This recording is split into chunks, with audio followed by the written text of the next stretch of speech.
Right, people are making money still from it, but what I mean by complaint culture being dead, I mean the influence of the media and content creators. As far as like their power to sway or pressure, that is long gone as far as the TKO group goes. You know, complaining of like your favorite or least favorite athlete or whatever controversies are going on within, that's a different thing. But I mean complaining about the business moves or who's running it or what policies are. Example, UFC rankings. WWE, UFC, PBR, and soon whatever TKO's boxing promotion will be called or named, dubbed, they're not paying attention anymore to the complaints or concerns. They are paying attention to the box office, you know, the revenue. And I'll be honest, it took me a second to differentiate the two, and it's a little bit embarrassing to be real with you. But I figured it out like a year and a half ago what was happening, where we're at now. And like what I mean by complaint culture being dead is like there's no imminent wave of change coming in favor of the fans online. And I say the fans online because those are the ones complaining, you know, but they're also in an echo chamber of content creators and media members complaining. So they all feel like they're on the right side. And I'm not saying they're wrong. I have plenty of complaints personally as a fan, but the culture of it being the like movement underneath it, that's what I mean. It's being dead. There, just like for the fans, there's no uprising of fighters and wrestlers or promoters and bull riders. There's nothing like that making some kind of force to stop things, like making an amendments on the Ali Act, ranking up and matching however you want, basically. Like you see media and YouTubers and whatnot, writers and whatnot, pointing out things that they're trying to warn fans and athletes about what is happening, but like no one's caring, dude. You know what I mean? Like only the media and content creators' audiences are listening and caring about that. Those audiences got something like 2 or 3 years left before that entire section of fandom is essentially phased out because of how many new ones are coming in. The new fan base of what TKO Group is doing, it's not the same as it was even 5 years ago, but especially before that. The other thing is this new audience coming in is experiencing WWE, UFC, and PBR, and soon boxing with fresh eyes and perspectives and a completely different way of thinking compared to the prior generation. People like me who are lifelongers and been watching wrestling since he was a kid and have been watching combat sports and martial arts fights, MMA, UFC, and was watching UFC by the time UFC 4 came around. This new audience is not a fan base that has any connection to honor, integrity, in other words, like Bushido. That's why they don't care and they still go and become fans and whatnot. And then you have the older audiences who have been hardcores forever, or they have been around 6-7 years, or they're just grown people that are casual fans, and when they're in town they have the money to go. They go. In older age demographics that just enjoy the UFC and WWE and PBR and pay no attention to online crazy talk, then there are people that do it. That's just the way it is. It is the reality. It really is. For those not liking it, try taking yourself out of your echo chambers online, or try just, watching or reading a post, something that triggers you, and not responding to it. Just try it one time. That's what a lot of people are doing, man. The rage bait is beginning to fail. Clickbait headlines and clickbait thumbnails become too obvious, and in little niche sectors like this, there's a portion of the people that will automatically just watch whatever it is because that channel is an institution for their subscriptions, and they always go to it every week or whatever it is,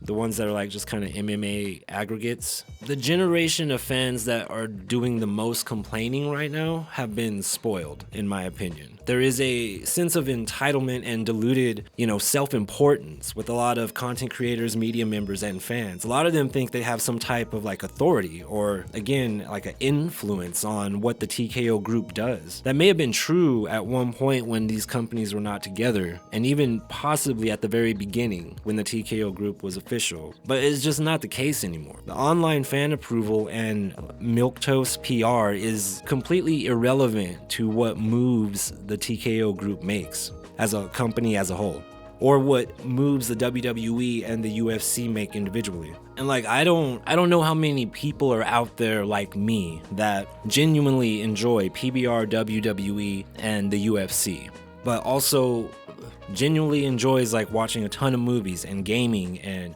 reading books and staying informed on like how the businesses are working that I'm a fan of, right? But I take the emotion out of it, because at the end of the day, dude, anything that you're going to be a fan of, you're going to pick apart greatly eventually. I do think fans sometimes get lost in why they enjoy something. I'm sure it's happened to me many times, and you're just in a forever ongoing conversation about something you have absolutely no control of, but it is taking a massive taxing on your energy and emotions, right? What I'm trying to say is that the fans keeping this afloat will get exhausted. You can look at Hollywood as an example. They weren't listening to people complaining, but they're beginning to try to listen now, because nobody, even the most ignorant of people, is supporting shitty movies and TV series. They're in the middle of trying to shift. They're still putting out very bad stuff, but better movies have been churning out lately. Of course, that's all opinion based, but the numbers is what reality is, not negative reviews and complaints, right? Empty theaters, that's what the reality is. That's the reflection, the true reflection that any company will respond to. Hollywood got bad and lazy. Disney especially, Amazon definitely, Netflix certainly, Hulu of course. Every single outlet making ridiculous, spending millions and millions of dollars on just trash. You could say that now about TKO Group. They're just spending millions and millions of dollars and creating these products to be trash. But the problem is they're not at any point, and it doesn't seem like anyone is coming to that point. We're not coming to that point anytime soon where they're losing money. The fan side of me, yeah, I have plenty of ideas and criticisms, and this is, if I could be the writer and the ranking authority, yeah, everything would be different based on how I wanted it, right? I'm not the one making the fucking money though, dude. If TKO Group had these events and nobody was attending these shows, the Allegiant Stadium only sold, 12,000 tickets, or 30, 40, even if it was like 45,000 tickets, that would be very disappointing for them. If that was the case, then they would rely on fan approval and milquetoast PR, like the UFC used to, like the WWE used to. It's just not the reality, dude. It's so funny. I feel like other promotions and whatnot in both MMA and pro wrestling, they try, and Hollywood tried it too, tried to mimic the TKO higher ups, like sharing the same public sentiment, at least, not listening to the fans, and that's just a minuscule thing out there. Then the fans started showing up, and some changes had to be made, some cuts had to be made. Problem that the grumpy fan, WWE hater, UFC hater, Dana White hater, Triple H hater, whatever hater, is that they're not losing any fans, man. They're gaining them. They can afford to do that. Like Don Davis and whatnot, dude, these guys, the AEW, they said they do listen to their fans, but like, if the sentiment in the companies are, we don't need to listen to the fans, we're gonna do it, you're not TKO Group. And that's not even me like trying to be a fanboy. That's just, dude, they're an unstoppable fucking force. There's nothing at all is standing in their way from doing what they want to do. There's gonna be a lot of hoopla and legal terms and all kinds of talk about this Ali Act, and really I'll be covering it myself soon, but they're going to get the amendment they want, and it's going to be just an amendment where they can have people exclusively sign a TKO and have those belts. Those belts are going to be the most desirable belts. That's just what it is. There's going to be people online bitching about it and trying to, oh, you're destroying boxing and the history of boxing and all this noise, bro, but it's not gonna change a fucking thing. That's what I mean by complaining culture is dead. People saying like the sport is washed and WWE is worse off under TKO. Where? Like, as us as individual fans and who we want, I see people always asking about Alexa Bliss just to see her. Like, she's not, I mean, you're not the majority fan base, and that's the thing. That's the catch here. Neither of these companies are a wash at all. Your fandom may be dying because of the directions they are going and the business choices they are making, but they're not washed at all. They're bigger, both bigger than they ever have been. It's not all perfect to me at all. Quite a few of the storylines in WWE right now are terrible. And absolutely the rankings of the UFC are so janked, bro. Absolutely there are trash characters in WWE and wrestlers in the wrong positions for a role. Fighters that aren't elite in the top 5 and stalling out of divisions for a year or more. These things all suck, and there should be some things changing about it. Referees and points and all yada yada. I get it. The bottom line is like we're just agreeing with each other. Who cares? I wish I was writing. I wish I was the authority for it. And I'm sure plenty of other people think the same way.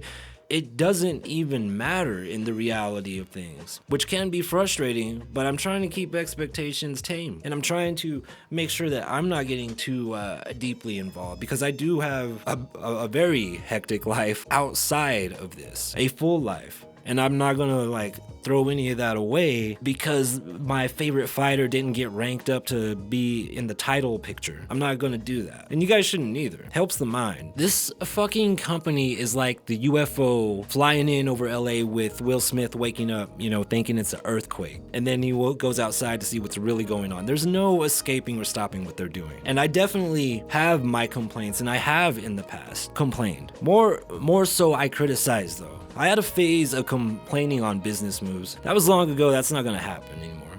I have no control over it. Like, who fucking cares? I do criticize fighter or wrestler behavior or statements made in media by them or promoters. I use swear words and sometimes my voice goes up. I don't complain about what moves is being made for the business. And I definitely criticize lies. That's the thing that really bothers me. When we're being lied to our face, that's when I will be giving harsh criticism. It's not fair. It's not fair. We're paying customers. The least you could do is just be transparent with us as far as what we can expect out of the product. But I don't think that's complaining. Do you? Because I find that to be a fair criticism. I wish the UFC and WWE would admit when they made a wrong choice. It's interesting because it's almost like they take it personally no matter who you're talking to about it, or you see on camera with the interviews and whatnot. When you criticize like a storyline or a character or who won or where somebody is in the rankings or the fight that they got, or why wasn't a point taken away, it's almost always a defensive response. And I just wish there would be some walls let down a little bit and be like, you know what, yeah, that was my bad, it fucked up. It happens a few times. I think Jason Herzog did that not too long ago. And that's based when you do that, because the more honesty you get, the more you're going to keep even grumpy fans down to earth with you, Like the John Jones, Tom Aspinall thing, dude, it sucks that it has to be like this big old controversial mystery and shit. Like, why can't we just be told, hey, it may happen this year, it may not, we don't fucking know, we'll update you, and leave it at that, you know what I mean? I don't get it. We drag this shit out and stress ourselves out so crazy, And I can't do it, man. Because I like the sport for other things. I don't want to spend my time hating it. Things like that. But when you're saying shit like, oh, the sport's so washed, I don't even watch half the cards. That's not a flex. You're gonna get some likes and shit on your post or video or whatever, but it's not the flex you think it is, dude. Nobody involved cares, And I mean also the people that are like, I'm gonna watch the shit. Like, no one cares. And that sector of the fans is growing by the day across the board. That fan base isn't going to be divisive in who's fans of what or who. This is going to be like, I like going to this amusement park. That's what I'm gonna do. But yeah, those are the people that are not buying the seats and the tickets and not investing into the companies, this behemoth ass monster company. It's amazing how many people that I come across in person and online that are not quite aware of like what has happened, and like, dude, it's over.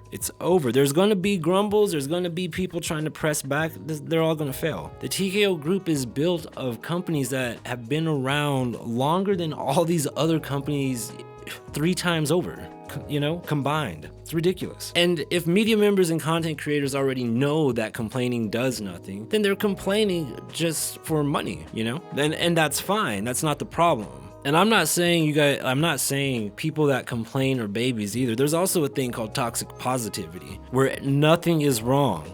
And people have large platforms that do that as well. And that also needs to stop. And it's going to stop because the cheerleader isn't needed anymore. And definitely complaint culture is making the money, like we started off there. It's lucrative right now. There is an audience that is active in it, very much so. Those fans are going to grow up and grow out and phase out, though. That they're going to stop searching for similar negative feelings on the product for their dopamine spikes, bro, because it's going to get boring. Because you fall in love with the, let's just say, UFC fan, average UFC fan, not hardcore and not casual. You fall in love with the sport, things get boring, you start looking at things in a different way, and what keeps you addicted is looking for things that are wrong with it and how you think it should be fixed. And there's nothing wrong with this mental exercise. I do it all the time, right? That's part of like life or anything. But eventually that will wear off to keep you as a fan as well. Because you're going to realize, like over time, you realize nothing's changing or it's not changing in the way that you want it to. And I don't like that. I mean, I wish we could keep all the fans that we can, but we have to accept what they give us, And that goes for any company.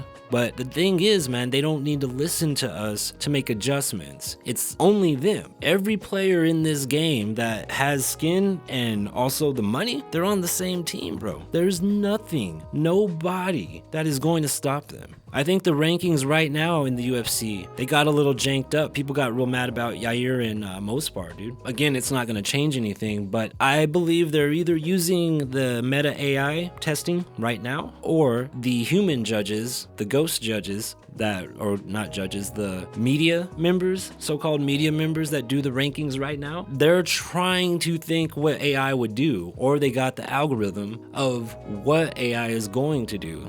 And that's how Yair ranked up. A couple other switches too that happened there. I really do. Just another example of what we're not going to be stopping.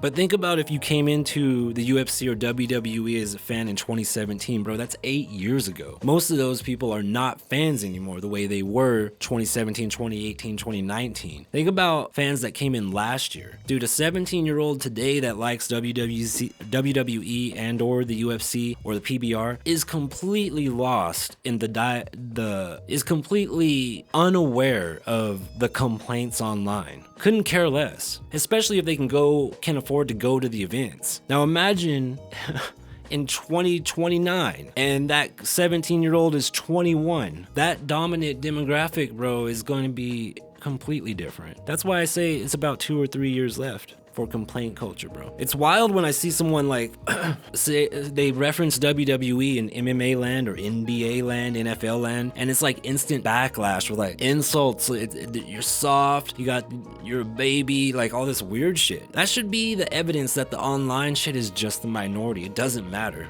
It doesn't matter. The people that are saying that are the people that are on the losing end. Because the WWE is bigger than it ever fucking has been. No one's kicking rocks with you bitching about how bad it is. The WWE and UFC are just paralleling each other. Dana was at Mania. I heard one time they showed him, they cheered. That's what I thought I heard. And then the second time they booed. But then I've also seen people saying he was booed twice. I found that interesting. That is a sign of convergence. It's also, you can point out the PR week WWE had for WrestleMania, all right? And the athletes. They were saying and doing things that blew the minds of fans and content creators. They could not comprehend why Cena was saying that he loved Vince McMahon and Roman Reigns was supporting Trump and Linda McMahon's hanging out with everybody in Vegas and shit, dude. People were going crazy about this. And there's people like, oh, WWE PR team is having nightmares right now. They're not getting any sleep. It's like, bro, do you not think that was all planned and intentional? They're putting the word out. This year, the Netflix deal, the Royal Rumble, the Netflix deal was the beginning, ushering in the new era, the first swing. Second one was WrestleMania week, acquiring AAA, Lucha Libre, and doing this PR sweep that made so many fans cry. WWE has never been and is not some left-loving company, I don't know where fans got that idea. UFC and WWE brain rot fans are going to have a very hard time accepting this because they're not going to try to be politically correct anymore. They don't need to be. For one, they have the money to do whatever they want. And for two, everybody is on the same side. The higher ups, I mean, not the individual wrestlers and fighters. And they are on the side of money. If anyone wanted to do something to them, you do it to them with your dollars, bro. But that's never gonna happen at this point. UFC fans think the WWE and the billions involved is all anti-UFC culture, and it's not. They are the same thing, just different ends of the bridge. It's the same fucking bridge in the city. It's the same fucking bridge over the river, no matter which way you walk across it. Again, it's why Sean O'Malley said don't watch. Does not give a fuck if you're gonna be paying attention to him in his rematch against Merab. You know why? Because he knows this is, fans don't matter in that regard. You don't have to like it. I don't have to like it. They're still gonna do it and still make millions, dude. That's what it is. You're gonna have to accept that in order to enjoy this. If you're one of these fans that is picking apart either or product or both or all three, saying all these changes and complaining, it's not gonna change. And they're gonna wipe out everybody else. They're gonna wipe out everybody else. Get ready for that. As far as fans and media members and content creators that wanna like all three or two or three or whatever, I say ignore, which you probably do, ignore all of the like vitriolic comments and hatred. Those are the people that are gonna get squished out. And I'm not even trying to